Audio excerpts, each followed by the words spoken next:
الشيطان الرجيم كذبت عاد فكيف كان عذابي ونذر إنا أرسلنا عليهم ريحا صرصرا في يوم نحس مستمر تنزع الناس كأنهم أعجاز نخل منقعر فكيف كان عذابي ونذر ولقد يسرنا القرآن للذكر فهل من مدكر كذبت ثمود بالنذر فقالوا أبشرا منا واحدا نتبعه إنا إذا لفي ضلال وسعر ألقي الذكر عليه من بيننا بل هو كذاب أشر سيعلمون غدا من الكذاب الأشر إنا مرسل الناقة فتنة لهم فارتقبهم واصطبر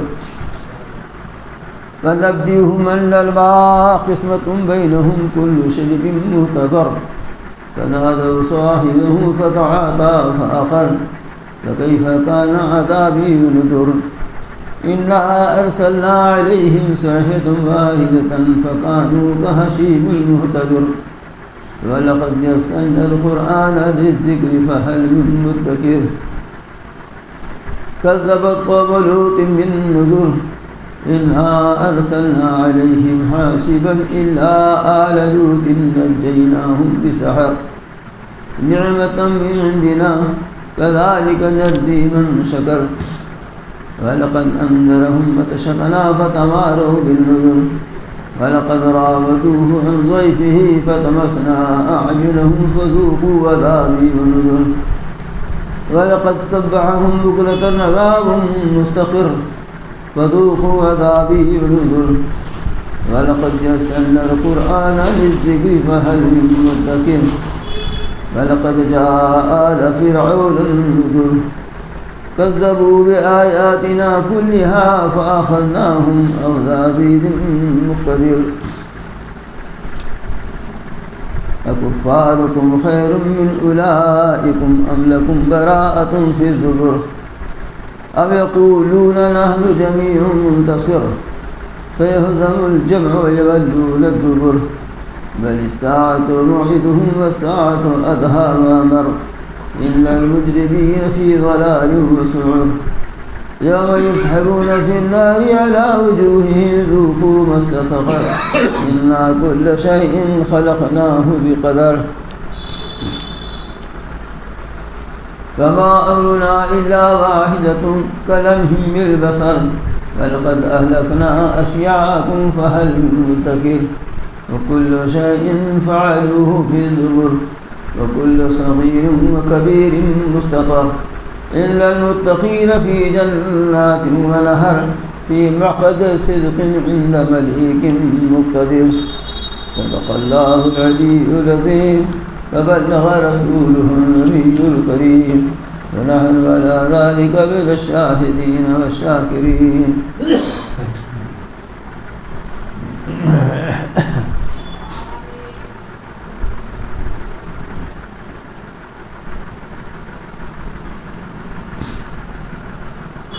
یہ سورہ قمر کی آیات ہیں.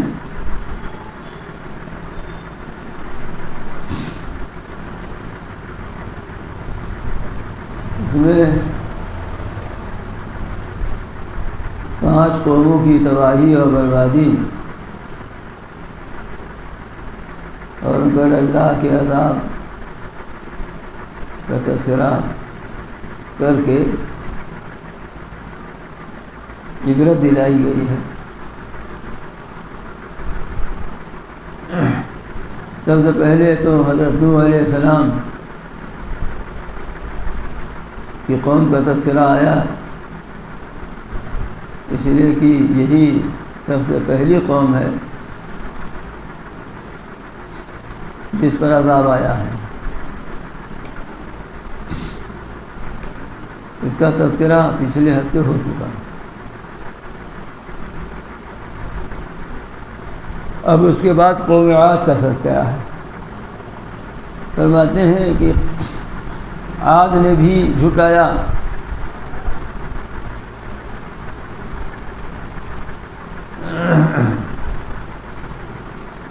عاد کی طرف حضرت ہود علیہ السلام بھیجے گئے تھے۔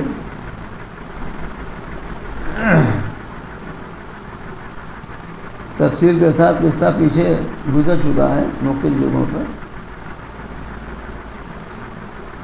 جب انہوں نے مسلسل جھلانے ہی کا عمل جاری رکھا اور پیغمبر خدا کے ساتھ ناروا سلوک کیا، اور پھر جب اللہ تعالیٰ نے جو کچھ مہلت کا زمانہ انہیں عطا کیا تھا، وہ زمانہ گزر گیا تو عذاب الہی ان پر آ گیا۔ فرماتے ہیں کہ قوم عاد نے چلایا کہ دیکھو میرا عذاب، میرا ڈرنا کیسا تھا۔ اختصار کے ساتھ فرماتے ہیں کہ ہم نے ان کے اوپر ایک تیز ہوا بھیجی،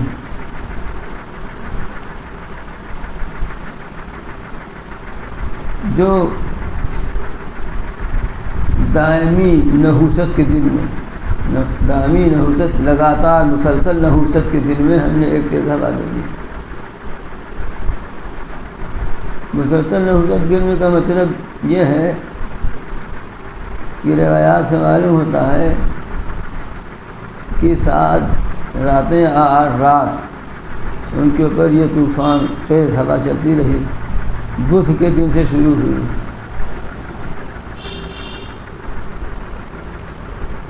تو لگاتار چلتی رہی۔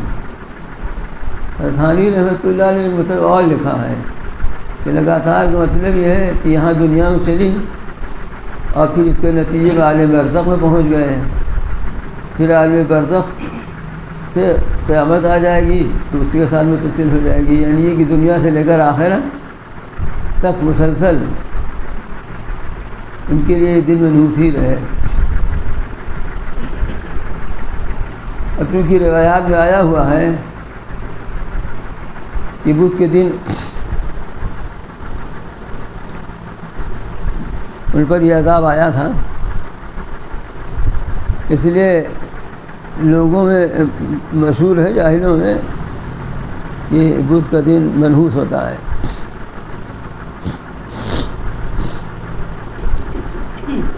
چنانچہ غیر مسلموں میں بدھ کے دن کو اچھا نہیں سمجھا جاتا، لیکن اسلامی نقطہ نظر سے یہ بات بالکل غلط ہے۔ ایک تو یہ کہ جو وقت یا جو دن ظالموں کے لیے اور نافرمانوں کے لیے منحوس ہوں وہ نیکوں کے لیے بابرکت ہوتے ہیں۔ مطلب اگر کسی دن کوئی چور پکڑا جائے، کوئی ڈاکو پکڑا جائے تو ظاہر ہے اس کے لیے خراب دن ہے، منحوس ہے، لیکن جن لوگوں کے ہاں چوری یا لوٹ مار کر رہا ہے ان کے لیے تو اچھا دن ہے نا وہ۔ تو اگر اس کو منحوس مان لیا جائے تو منحوس ان کے لیے ہے جن کے اوپر عذاب نازل ہوا تھا۔ دوسری بات یہ ہے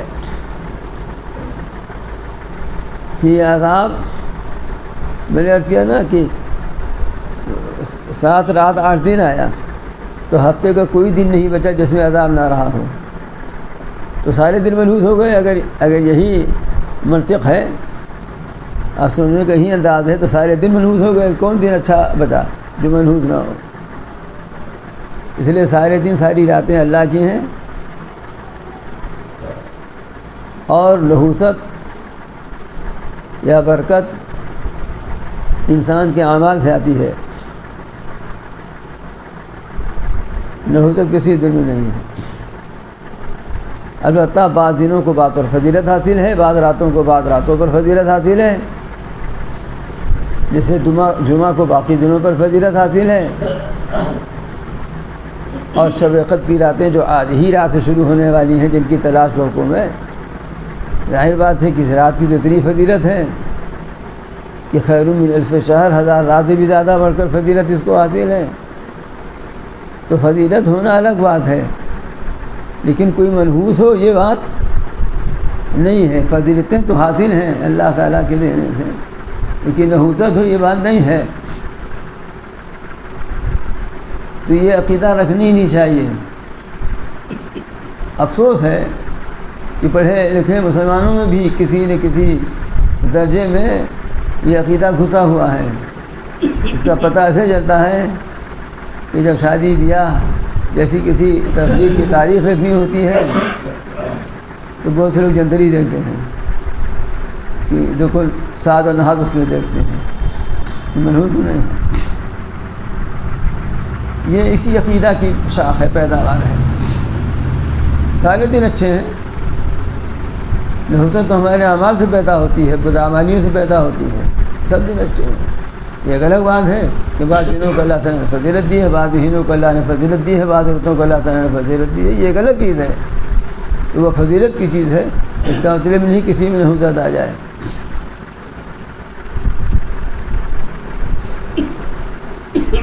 تو عذاب ایسا تھا کہ جو لگاتار مسلسل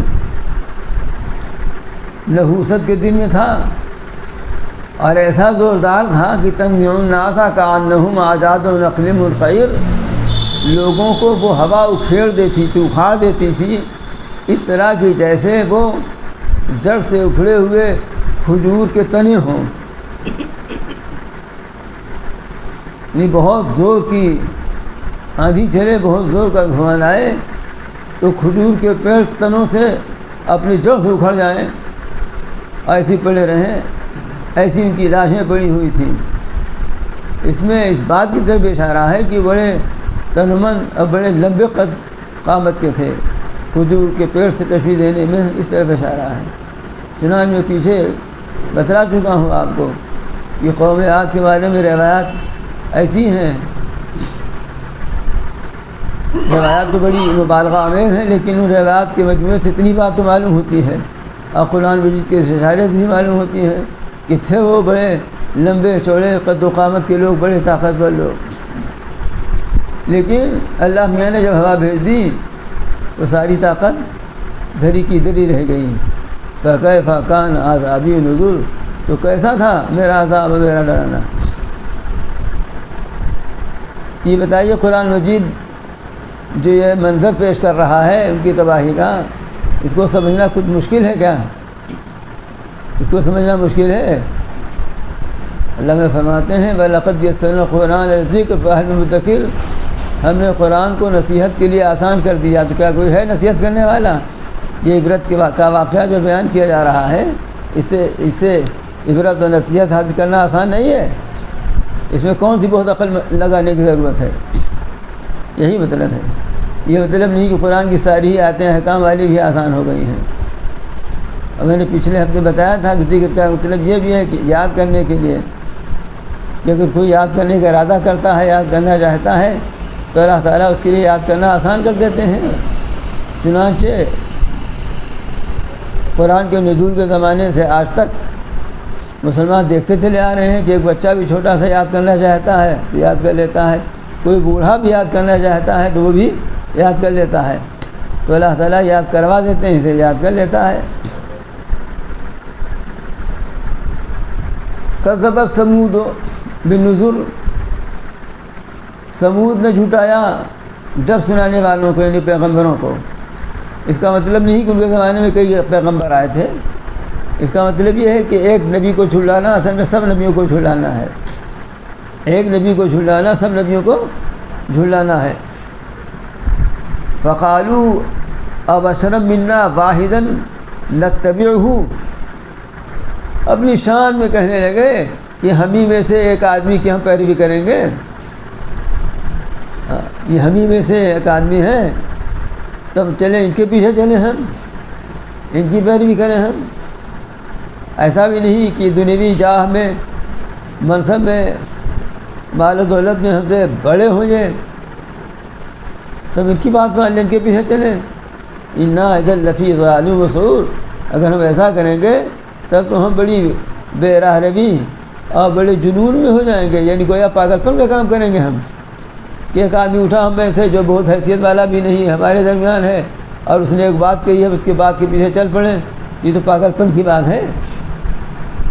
یہ نہیں دیکھ رہے ہیں کہ وہ آدمی کہہ کیا رہا ہے، یہ نہیں دیکھ رہے ہیں کہ اس آدمی کا کردار کیا ہے، کردار میں کتنا بلند مرتبہ ہے، وہ جو بات کہہ رہا ہے وہ کتنی سچائی پر مبنی ہے، یہ نہیں دیکھ رہے ہیں، بس یہ دیکھ رہے ہیں کہ ہم اس کی بات کیوں مانیں۔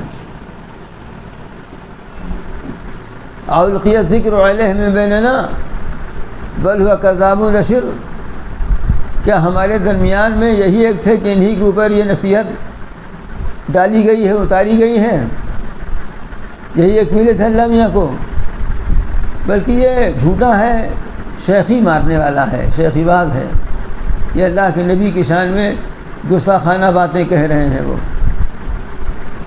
اللہ تعالیٰ کے انتخاب پر وہ اعتراض کر رہے ہیں اور نبی کو وہ جھوٹا اور شیخی بات کہہ رہے ہیں۔ ایک بات سمجھ لیجیے، میرے ذہن میں بھی آتی ہے کہ اس وقت گئے گزرے زمانے میں بھی اگرچہ مسلمانوں کی حالت یہ ہے کہ اگر کسی لوگوں نے کچھ ABCD پڑھ لیا ہے اور کچھ پیسہ ایسا ہو گیا ہے، کچھ عہدہ مل گیا ہے، تو وہ بہرحال اہل دین کو اور علماء کو حقارت کی نظر سے دیکھتے ہیں، اور کتنے ایسے ہیں جو احکام اسلام پر اعتراض بھی کرتے ہیں کہ رہے مولوی ایسے کہتے ہیں، مولوی کہتے ہیں۔ یہ تصویر کا ایک رخ ہے، لیکن اس امت میں اس وقت بھی یہ بھلائی موجود ہے کہ کچھ بھی ہو جائے، چاہے جو ہو جائے، اگر ایک مسلمان حلال خور برادری کا ہے یا جس کو آپ بہت یہاں نیچ اس کوئی نہیں ہے، لیکن معاشرے میں آپ جس کو بالکل نیچ برادری کے سمجھتے ہیں اور بالکل مالی حیثیت سے بھی خراب گھر کا ہو، پسماندہ گھر کا ہو، اگر اس کا بیٹا حافظ عالم ہو جائے تو اس کے پیچھے تراویح پڑھنے میں، جمعہ پڑھنے میں، عید پڑھنے میں کسی مسلمان چاہے نواب صاحب ہوں اور نہیں محسوس کرتے۔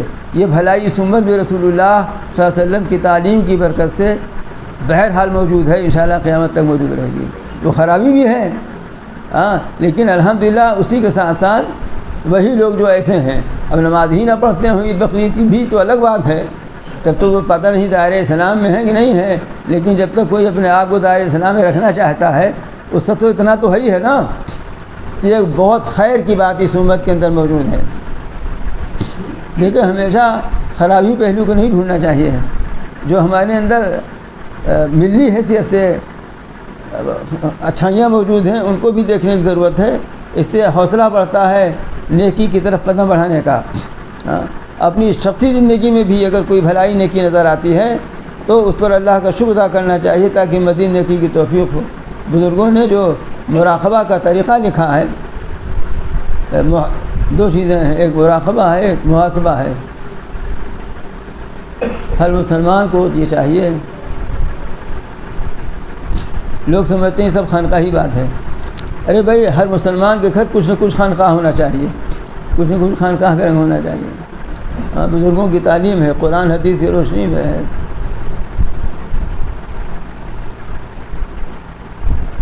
کہ شام کو لیٹو، پہلے محاسبہ کرو، محاسبہ میں حساب کرو کہ آج ہم نے کیا کیا کیا ہے، کوئی اچھا کام کیا ہے تو اس پر اللہ کا شکر ادا کرو، مزید توفیق کی طلب کرو، ہے نا۔ تیسری بات معلوم ہوئی نا کہ اپنے اندر بھی کہ کوئی اچھائی نظر آئے تو اس کو نظر انداز نہیں کرنا چاہیے، اس پر اللہ کا شکر بجا لانا چاہیے، اس کو حیثیت دینی چاہیے کہ اللہ کی توفیق سے یہ کام ہو گیا۔ یہ الگ بات ہے کہ ہمیشہ اس بات کا خطرہ موجود ہے پتہ نہیں قبول ہو کہ نہ قبول ہو، یہ ڈر بھی رہنا چاہیے، ہے نا۔ مراقبہ اس کو کہتے ہیں۔ اچھا برا کام ہو تو توبہ کرنا چاہیے، آئندہ کے لیے میں کرنا چاہیے، اس کو چھوڑنے کا ندامت اور شرمندگی ہونی چاہیے۔ مراقبہ یہ کہتے ہیں اس کو کہ یہ سوچیں کہ ایک دن ہم مر جائیں گے، پھر یہ ہمارے ساتھ ہوگا، نہلایا جائے گا، پہنایا جائے گا، قبر میں لے جائیں گے تو قبر میں نکیرین آئیں گے، اس بات کو ذرا تفصیل سے سوچے۔ یہ ہر مسلمان کو روزانہ کرنا چاہیے۔ تو اس سے لیکن کون مسلمان کرے گا؟ جس کو اپنی اصلاح کی فکر ہوگی، جس کو اپنی اصلاح کی فکر ہوگی وہ کرے گا۔ تو اصلاح کی فکر ہے کس کو؟ کس کو فکر ہے؟ جو لوگ اصلاح کی مجلسوں میں آتے ہیں ان میں بھی کتنے لوگ ہیں جو یہ کام کرتے ہیں۔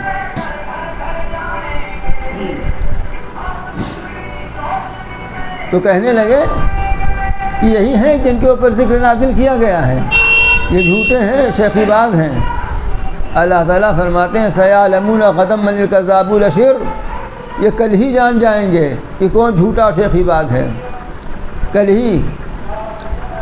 ہاں، اس لیے کہ موت آئی اب پتہ چل جائے گا، آج زندہ ہے نا، آج ہی مر جائے۔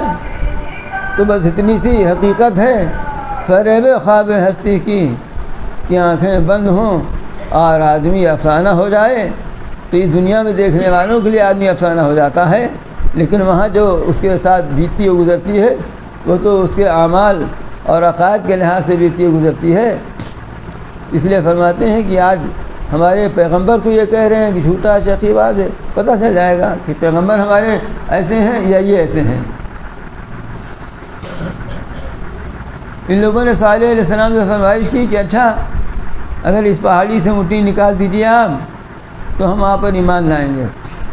جب صالح علیہ السلام نے ان سے قول و قرار لے لیا ایمان لائیں گے، تو انہوں نے جہاں نماز بچھایا، 2 رکعت نماز پڑھی، اللہ تعالیٰ کی بارگاہ میں دعا کی۔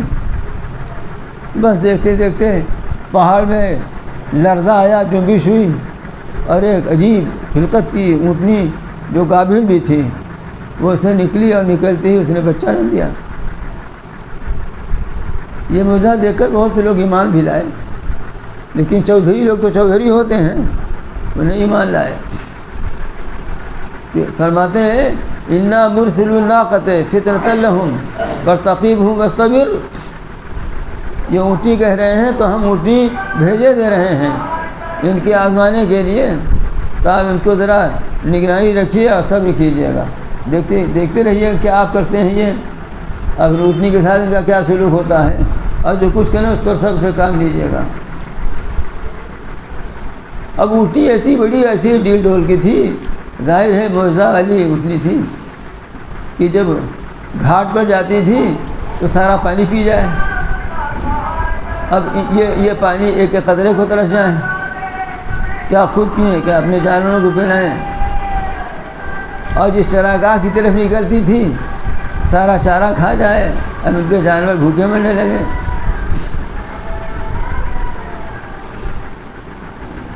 تو اللہ تعالیٰ نے فرمایا کہ من نبئہم ان الماء قسمۃ بینہم کل شرب محتضر، اے پیغمبر علیہ السلام آپ ان کو آگاہ کر دیجئے کہ پانی ان کے درمیان تقسیم کر بانٹ دیا گیا ہے۔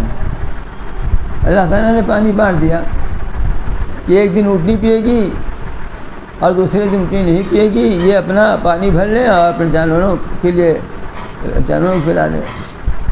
اب چونکہ یہ بٹوارا اللہ تعالیٰ کی طرف سے ہوا تھا اور اونٹنی بھی ذاتی طور پیدا ہوئی تھی، اس لیے اونٹنی بطور خود اپنے باری بجاتی تھی، جب اس کا باری ہونا تو نہیں جاتی تھی۔ ایسا تھوڑی تھا کہ سارے اسلام اس کو باندھ کے رکھتے تھے دوسرے دن، وہ تو اللہ تعالیٰ کی طرف سے معمول تھی۔ تو جب اس کی باری ہو جاتی تھی کل پانی پی جاتی تھی، چراگاہ میں چل لیتی تھی، اور نہ باری ہو تو نہیں جاتی تھی، دوسرے دن یہ لوگ جاتے تھے۔ کل شرب محتضر، ہر ایک اپنے پینے کی جگہ پر حاضر ہو جائے گا۔ اس طرح سے دیکھتے رہے، کچھ دن چلتا رہا، لیکن شیطان نے پھر ورغلایا ان کو، یہ تو ٹھیک نہیں ہے کہ ایک دن وہی پی جائے، ہمارے جانور نہ پی سکیں۔ حالانکہ روایات سے معلوم ہوتا ہے کہ جس دن نہیں پیتے تو خوب دودھ بھی مل جاتا تھا ہم کو۔ اب کیا شکل ہوتی تھی یہ تفصیل تو ہمیں نظر سے گزری نہیں، لہذا ان میں سے کچھ بدماشوں نے اس اونٹنی کو مارنے کی اسکیم بنائی، لیکن ایسی وہ تھی کہ ہمت نہیں پڑتی تھی مارنے کی۔ ایک تو اس کو ٹیل ٹول کی وجہ سے ہمت نہیں پڑتی تھی، دوسرے کچھ ڈر بھی رہا ہوگا کہیں واقعی عذاب نہ آ جائے۔ تو ایک فاحشہ عورت نے اس نے کہا، اپنے کو پیش کیا، اپنی بیٹیوں کو پیش کیا کہ جو اس کو مار ڈالے گا تو چنانچہ ان میں قدار نام کا ایک شخص تھا، اس نے کچھ ساتھیوں کو لیا مارنے کے لیے، اور اونٹ جس طرف سے اونٹنی آتی تھی راستے میں ایک جگہ ہاتھ لگا کر چھو کر بیٹھ گیا، اس لیے کہ سامنے سے مارنے کی ہمت تھی نہیں۔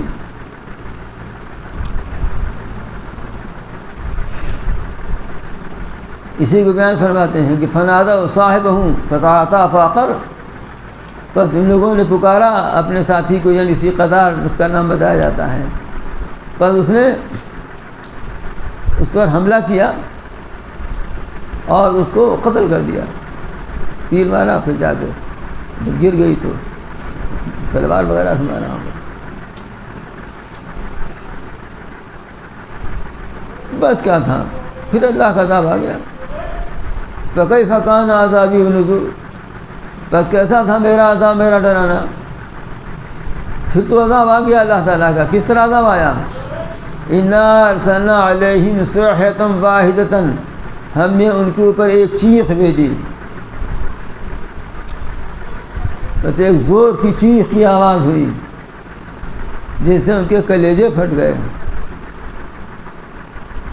کان کا پردہ نہیں، کان کا پردہ خالی پھٹنے سے کہاں مرتا ہے، جس سے بہرا ہوتا ہے، جس سے ان کے کلیجے پھٹ گئے۔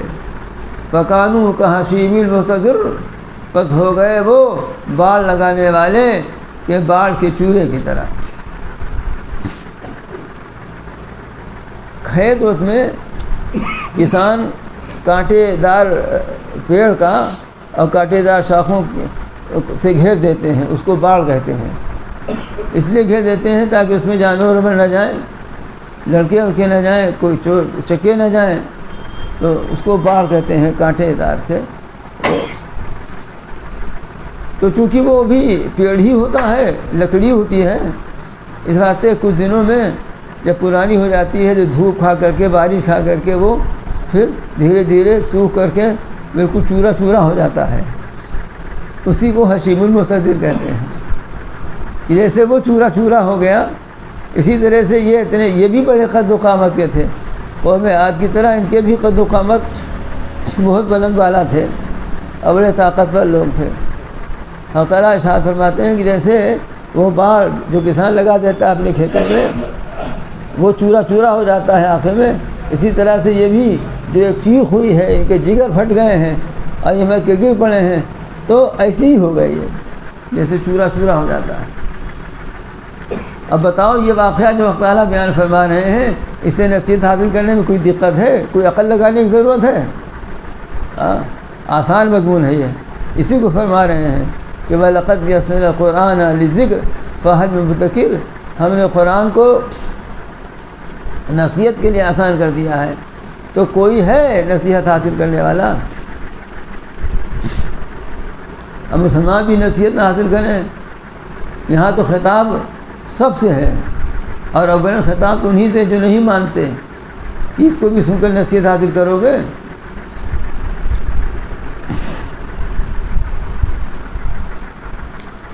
کذبت قوم لوط بنذر، دیکھیے 3 ہو گئے نا، نوح علیہ السلام ذکر ہوا، ان کی قوم کا، عاد کا، سمود کا، ابھی چوتھا قوم لوط نے جھٹلایا ڈر سنانے والوں کو۔ جھٹلایا تو صرف لوط علیہ السلام کو تھا، جیسا کہ میں عرض کیا کہ ایک نبی کو جھٹلانا سب کو جھٹلانا ہے۔ تو اِنَّا أَرْسَلْنَا عَلَيْهِمْ حَاصِبًا إِلَّا آلَ لُوطٍ نَجَّيْنَاهُمْ بِالسَّحَرِ، تو ہم نے ان کے اوپر کنکر بھری ہوا بھیج دی۔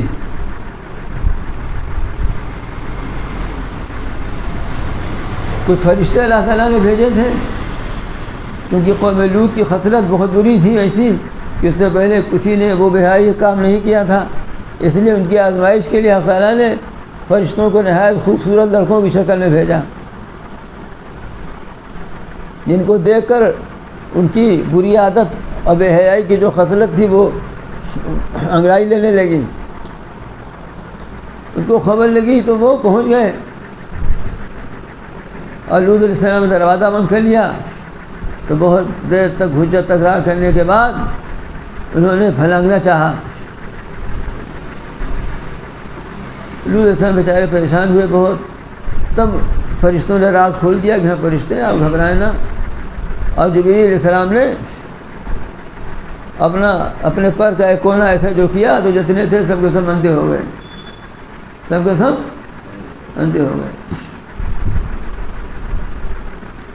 بیان فرماتے ہیں کہ ہم نے ان کے اوپر کنکرینی ہوا بھیج دی، اس لیے کہ اوپر سے نیچے سے اوپر لے گئے، پھر اوپر سے کنکروں کی بارش بھی ہوئی. سوا آل لوط کے لوگوں کے، کہ ہم نے ان کو بچا لیا، نجات دے دیا رات کے پچھلے حصے میں بے سحر، یعنی یہ عذاب جو آیا رات کے پچھلے حصے میں آیا. لوط علیہ السلام کے لوگوں میں ان کی بیوی کے علاوہ تھی لوگ، صرف ان کی 2 بیٹیاں تھیں اور کوئی ایمان لایا نہیں تھا. بیوی بھی کافرہ تھی لیکن فاجرہ نہیں تھی، وہ چغلی دکھاتی تھی، اسی نے خبر دی تھی کہ آئے ہیں مہمان سے، تو کافرہ تھی لیکن فاجرہ نہیں تھی، یعنی کردار کی خراب نہیں تھی. نبی کی بیوی کافر تو ہو سکتی ہے، چنانچہ نوح علیہ السلام کی بیوی کافر تھی، ان کی بھی، لیکن کردار کی داغدار ہو یہ نہیں ہے.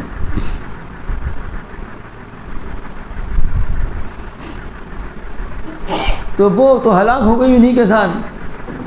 نعمتم من عندنا، یعنی ہم نے جو آل لوط کو اس عذاب سے نجات دے دیا، بچا دیا، تو یہ اپنے طرف سے فضل کرتے ہوئے، اس لیے کہ انہوں نے ایمان لا کر اللہ تعالیٰ کا شکر ادا کیا تھا. اور کذالک نجزی من شکر، ہم اسی طرح بدلہ دیتے ہیں ان لوگوں کو جو شکر ادا کرتے ہیں. یہ اللہ تعالیٰ جو شکر ادا کرتے ہیں ان کو ہم اسی طرح بدلہ دیتے ہیں کہ عذاب سے ان کو بچا لیتے ہیں. وَلَقَدْ أَنذَرَهُم بَطْشَتَنَا، ایسا نہیں کہ بس ہم نے ان کے اوپر یوں ہی عذاب بھیج دیا، بلکہ نوح علیہ السلام نے ان کو ڈرایا تھا ہماری پکڑ سے. فَتَمَارَوْا بِالنُّذُرِ، تو وہ جھگڑے کرنے لگے اس ڈر کے معاملے میں، جھگڑے کرنے لگے، بحث کٹ ہو جاتی یہ وہ. وَقَدْ رَابَطُوهُ عَنْ ضَيْفِهِ، اور انہوں نے ان کے مہمانوں کو ان سے لینا چاہا. اصل میں اس کا ترجمہ اصلی یہ ہے کہ انہوں نے پھسلایا ان کو مہمانوں کی طرف سے، یعنی ان کو مہمانوں کو جو نوجوان لڑکوں کی شکل میں آئے ہوئے تھے ان کو لینا چاہا. فَطَمَسْنَا أَعْيُنَهُمْ، تو ہم نے ان کی آنکھوں کو مٹا دیا. وہ یہی کہ جبریل علیہ السلام نے اپنا پر جو اسے کیا، سب اندھے ہو گئے، بھاگے سب کہ جادو کر دیا، جادو کر دیا. فَذُوقُوا عَذَابِي، دور کے لوگ چکھو میرے عذاب کا مزہ، میرے ڈرانے کا مزہ. وَلَقَدْ صَبَّحَهُمْ بُكْرَةً عَذَابٌ مُسْتَقِرٌ، اور صبح صبح ان کے اوپر آ گیا ٹھہر جانے والا عذاب. فَذُوقُوا عَذَابِي وَنُذُرْ، پس چکھو میرا عذاب، میرا ڈرنا. وَلَقَدْ يَسَّرْنَا الْقُرْآنَ لِلذِّكْرِ، اور ہم نے قرآن کو نصیحت کے لیے آسان کر دیا ہے. فَهَلْ مِن مُدَّكِرٍ، تو کیا ہے کوئی نصیحت حاصل کرنے والا. دیکھیے ہر واقعات کے ختم پر یہ فرماتے ہیں کہ ہم نے نصیحت کے لیے قرآن کو آسان کر دیا. اور 5ویں قوم کا تذکرہ ہے. قد جاء آل فرعون النذر، اور فرعون والوں کے بعد بھی آئے جو سنانے والے. کذبوا بآیاتنا کلھا، تو ان سبوں نے ہماری سب آیتوں کو، ہماری سب نشانیوں کو جھلایا. آیات مراد احکام بھی ہو سکتے ہیں، اور جو معجزات حضرت موسیٰ علیہ السلام کو عطا کیے گئے تو وہ بھی، جن میں سے 9 معجزات کا تذکرہ تو اللہ تعالیٰ نے قرآن مجید میں فرمایا ہے. اور اس کے علاوہ بھی بہت معجزات ہیں، اور 2 معجزے ان کے بہت ہی مشہور ہیں. ایک لاٹھی اور دوسرے ید بیضا، ہاتھ کی لاٹھی چھوڑ دیتے تھے اژدہا بن جاتی تھی، اور ہاتھ گریبان میں ڈال کے نکالتے تھے تو وہ چمکنے لگتا تھا. کہتے ہیں کذبوا بآیاتنا کلھا، انہوں نے ہماری سب آیتوں کو چھلایا. فأخذناہم أخذ عزیز مقتدر، تو ہم نے ان کو دھر پکڑا، ایسا پکڑنا جیسے کوئی زبردست قدرت والا پکڑتا ہے. ظاہر بات ہے کہ اللہ سے بڑھ کر زبردست اور قدرت والا کون ہے. یہ 5 بڑی زبردست بڑی طاقتور قوموں کا ذکر فرمایا، ان کی نافرمانیوں کا ذکر فرمایا، ان کو عذاب سے جس طرح چٹکی بجاتے بھی نہ کہیے، اس سے بھی آسانی کے ساتھ جس طرح ہلاک برباد کر دیا گیا وہ ذکر فرمایا، اور اس سے عبرت لینے کی طرف متوجہ کیا۔ اب اس کے بعد موجودہ زمانے کے کفار کو خطاب کر کے ارشاد فرما رہے ہیں اکفارکم خیر من اولئکم ام لکم براۃ فی الزبر، یعنی کیا تمہارے کفار یہ جو پیچھے ذکر کیا گیا ہے ان قوموں سے بہتر ان سے فوقیت رکھنے والے ہیں، ان کے اندر زیادہ طاقت زیادہ قوت ہے؟ دیکھا نہیں کہ انہوں نے وہی حرکت کی تھی جو تم حرکت کر رہے ہو، تو ہم نے کیسے ان کو ملیا میل کر دیا؟ تو کیا تم ان سے زیادہ فضیلت رکھتے ہو، فوقیت رکھتے ہو؟ یا تمہارے لیے آسمانی کتابوں میں برات نامہ لکھ دیا گیا ہے، کوئی دستاویز لکھ دی گئی ہے، معافی نامہ لکھ دیا گیا ہے کہ جو چاہو کرو، کوئی بات نہیں ہے؟ ہم یقولون نحن جمیع منتصر، یا یہ لوگ یہ کہتے ہیں کہ ہم ایک ایسی جماعت ہے جو بدلہ لے لیں گے؟ تو سنو سیہزم الجمع ویولون الدبر، جلد ہی یہ جماعت شکست کھا جائے گی اور پیٹ پھیر کر بھاگیں گے۔ یہ آیتیں اس وقت نازل ہو رہی ہیں جبکہ مسلمان بڑی قسم پرسی کے عالم میں تھے، مکی صورت ہے نا، مسلمان بڑی قسم پرسی کی حالت میں تھے، بہت مغلوبیت کی زندگی گزار رہے تھے، لیکن یہ اللہ تعالیٰ کے کلام ہونے کا یہ جیتا جاگتا ثبوت ہے کہ ایسے حالات میں قرآن کہہ رہا ہے اور آپ رسول اللہ صلی اللہ علیہ وسلم پڑھ کے سنا رہے ہیں کہ ان کی جماعت شکست کھا جائے گی جلدی ہی اور پیٹ پھیر کر بھاگیں گے۔ چنانچہ غزوہ بدر میں رسول اللہ صلی اللہ علیہ وسلم یہی آیت پڑھ رہے تھے اور یہی حال ہوا ان کا، کسی طرح بھاگے وہ۔ ارشاد ہوتا ہے کہ دنیا ہی میں دیکھ لیں گے، یہ دنیا ہی میں دیکھ لیں گے، باقی جو اصل جگہ ہے وہ اس کا معاملہ یہ ہے کہ بل الساعۃ موعدہم والساعۃ ادھیٰ بامر، بلکہ قیامت ان کے وعدہ کا وقت ہے اور قیامت اس سے زیادہ سخت، اس سے زیادہ کڑوی ہے۔ یہ تو یہی کا معاملہ ہے۔ ان المجرمین فی ضلال وسعور، یہ مجرم ہیں اور مجرم گمراہی میں ہیں اور جہنم میں ہیں، یہاں گمراہی میں وہاں جہنم میں۔ یوم یسحبون فی النار علی وجوہہم ذوقوا مس سقر، جس دن کی وہ گھسیٹے جائیں گے آگ کے اندر اپنے چہروں کے بل، اور ان سے کہا جائے گا چکھو جہنم کے چھونے کا مزہ۔ انا کل شیء خلقناہ بقدر، بے شک ہم نے ہر چیز کو پیدا کیا ہے ایک اندازے کے مطابق۔ ایک ترجمہ، ایک مطلب اس کا یہی ہے کہ اللہ تعالیٰ نے ہر چیز ایک اندازے سے پیدا کی ہے، ایک تناسب کے ساتھ پیدا کی ہے کہ تاکہ وہ دیکھنے بھی اچھی لگے اور کام بھی اچھا کرے۔ مثلا یہ کہ آدمی کی ناک ایسے نہیں بنائی جیسے ہاتھی کی ناک ہوتی ہے، ہاتھی کی سونڈ ایسے آدمی کی بن ہوتی تو کیا ہوتا پھر؟ ہاتھ پیر بھی ایسے بنایا، شیڈول بنایا۔ تو جو تین مخلوقات ہیں اللہ تعالیٰ نے ان مخلوقات کو ایک اندازے کے ساتھ بنایا ہے۔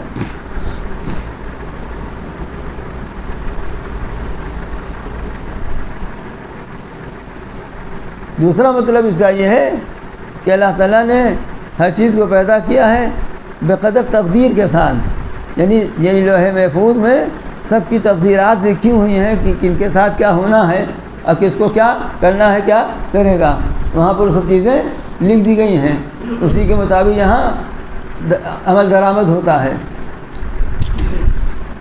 وما امرنا الا واحدۃ کلمح بالبصر، اور ہمارا حکم تو بس ایک ہے اور ایسے ہے جیسے پلک کا جھپکنا، جیسے آنکھ کا جھپکنا۔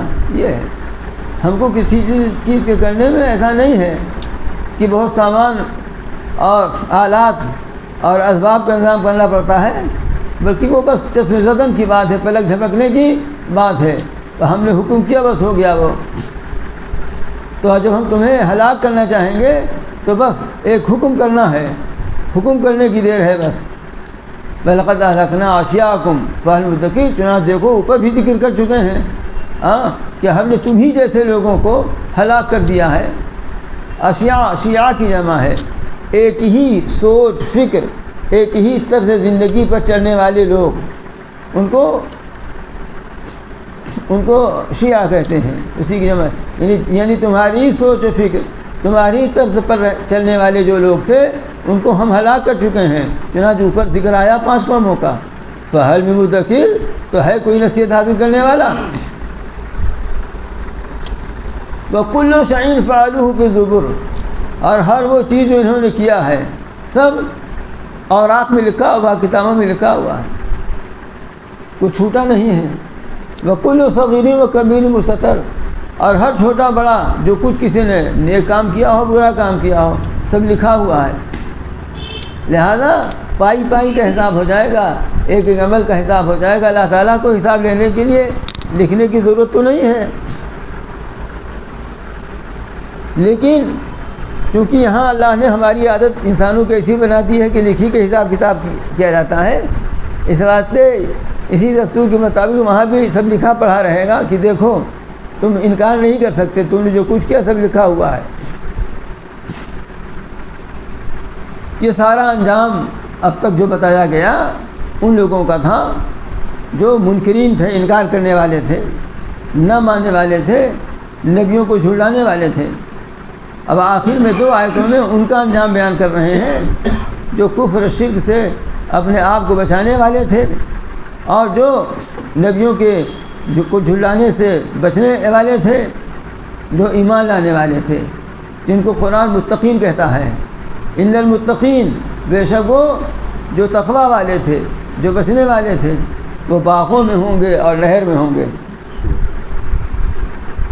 فی مقعد صدق، عمدہ ٹھکانے میں، عمدہ ٹھکانے میں، عند ملیک مقتدر، ایسے بادشاہ کے پاس جو بہت اقدار، بہت قدرت والا ہے، یعنی اللہ تعالیٰ کے پاس، یعنی جنت میں بھی ہوں گے، عیش و آرام کی جگہ میں بھی ہوں گے، اور ایسا نہیں ہے کہ جگہ ہی اچھی ہوگی، بلکہ جس ہستی کا قرب اور جس کی رضا اور جس کی خوشی حاصل ہوگی وہ ہستی بہت بڑی ہے، ملیک مقتدر ہے۔ مطلب یہ ہے کہ مسلمانوں کو، ایمان والوں کو، متقیوں کو صرف جنتی نہیں ملے گی، بلکہ اللہ تعالیٰ کا قرب، اللہ تعالیٰ کی رضا بھی ملے گی، اللہ تعالیٰ ان کو اپنا بنائے رہیں گے وہاں پر، یہ چیز ملے گی۔ یہ جنت سے بڑی چیز ہے، یہ جنت سے بھی بڑی چیز ہے۔ آپ سوچئے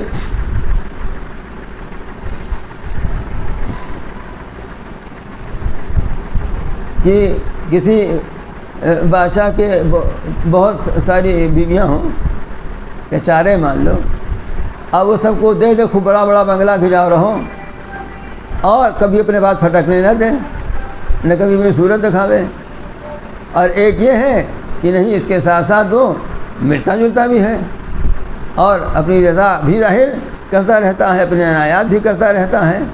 تو خالی یہ خوش نصیب تو نہیں ہے کہ بہت بڑا بنگلہ مل گیا، نوکر چاکر مل گئے، بس کھا پی رہے ہیں، مست پڑے ہیں، ہے نا، یہ تو خالی نہیں ہے۔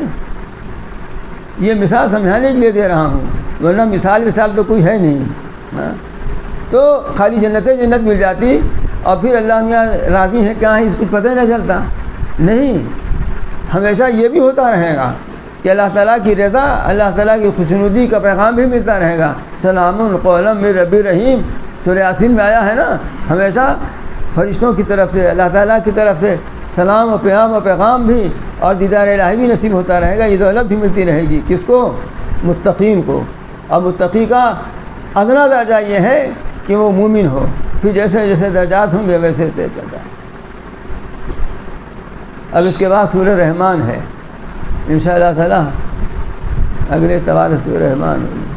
وہی اتنا بیان ہو جا رہا ہے، اسی کو بہت غنیمت سمجھیے۔ اب وہ ہفتے کا 3 دن جو ہے میرے لیے آج کل ذرا کٹھن ہو جا رہا ہے۔ آج کل مطلب خالی رمضان شریف کی وجہ سے نہیں، بلکہ جب سے طبیعت کا یہ حال ہوا ہے، جمعہ سنیچر اتوار، یہ 3 دن جو ہے لگاتار کٹھن اس لیے ہو جاتا ہے، تھکاوٹ ہو جاتا ہے۔ جمعہ کو 2 دفعہ بیان کرنا پڑتا ہے، اتوار کو یہاں، اور سنیچر کو بھی کچھ نہ کچھ رہتا ہی ہے، درمیان پر تو کچھ رہتا ہی ہے، مصروفیت رہتی ہے۔ تو اب پہلے نہیں اتنی تھکاوٹ لگتی تھی. کوئی رمضان کا اثر نہیں ہے، رمضان غیر رمضان سب میں. رمضان میں تو اللہ تعالیٰ کے فضل سے برکت ہے اور رحمت ہے، اور میں سمجھتا ہوں کہ اور کام ہوا چلا جا رہا ہے، اس لیے کہ آپ کچھ کرنا ہی نہیں ہے. تو یہ تو آدمی سوچ سوچ کر کے ہم لوگوں کی عادت خراب ہو گئی ہے کہ وہ جو ہے سونا بھی ضروری ہے، اور روزہ لگا ہے تو اب روزہ لگا ہے، تو روزہ لگا ہے تو روزہ لگا ہے تو روزہ والا کام کرو نا. تو روزہ والا کام کرو، روزہ والا کام نہ کریں جو روزہ لگا ہے اصل کام کرنے کے لیے. کپڑا خریدنے کے لیے نہیں روزہ لگا ہے، کپڑا خریدنے کے لیے نہیں روزہ لگا ہے، اس کے لیے روزہ لگا ہے. بہت کمی آ گئی ہے. روزے میں خاص طور سے قرآن مجید کی طرف توجہ ہونا چاہیے، تلاوت کی طرف.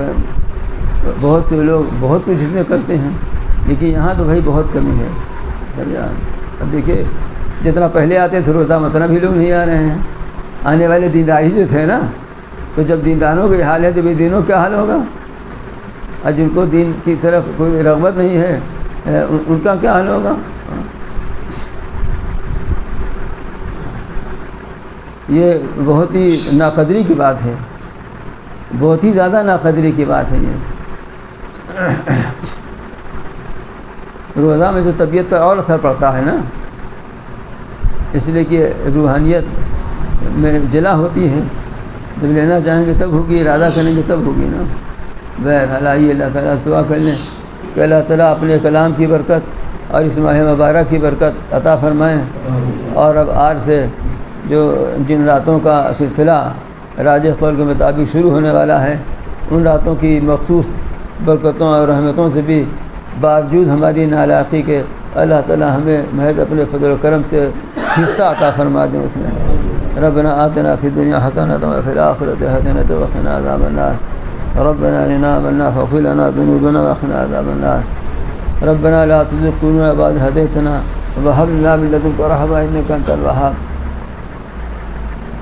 ربنا ظلمنا أنفسنا وإن لم تغفر لنا وترحمنا لنكونن من الخاسرين.